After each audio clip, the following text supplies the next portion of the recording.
এটা কি দেখাইছিলাম আমি? জোসনা খুব ভালো লাগছে হ্যাঁ, সুন্দর না? হ্যাঁ, এই জন্য এই একটা। আর এই জিনিসটা তো আউটডোরের জন্য বেস্ট আমি মনে করি। হ্যাঁ, আবার এইটা না একটা সাইড কাটা আছে, দেখছিস? সুন্দর না? হ্যাঁ, সুন্দর না জিনিসটা? একদম। আচ্ছা, এইটা একটা প্যান্ট আর একটা ব্লাউজ, টপ সেট। হ্যাঁ, টপ সেট। এটা আমি ম্যাচিং। ও মাই গড, এবার অপুর জন্য সাকিবের বোন মানে অপুর ননদ অপুর জন্য গিফট পাঠিয়েছে। সত্যি কি অপুর ননদই এগুলো উপহার দিল? প্রিয় ভিউয়ার্স, এই বিষয়ে বিস্তারিত জানতে সম্পূর্ণ ভিডিওটি না টেনে দেখতে থাকুন। অপুর একটি ভিডিও ভাইরাল হয়েছে সামাজিক যোগাযোগ মাধ্যমে। হ্যাঁ, আবার এইটা না একটা সাইড কাটা আছে, দেখছিস? সুন্দর না? হ্যাঁ, সুন্দর না জিনিসটা? একদম।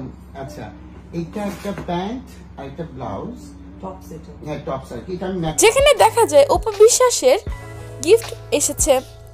গৌতম শাহ অপুকে গিফটগুলো খুলে খুলে দেখাচ্ছে। সবাই ভাবছে গিফটগুলো অপুর শ্বশুরবাড়ির লোকজন পাঠিয়েছে।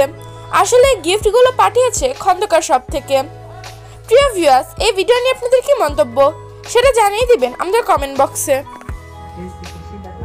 এরকম ফ্যাশনেবল মেসেজ আপনাদের আছে এটা জানা ছিল না, তো আরো পাশাপাশি ধন্যবাদ জানাবো যে আপনাদের সাথে তো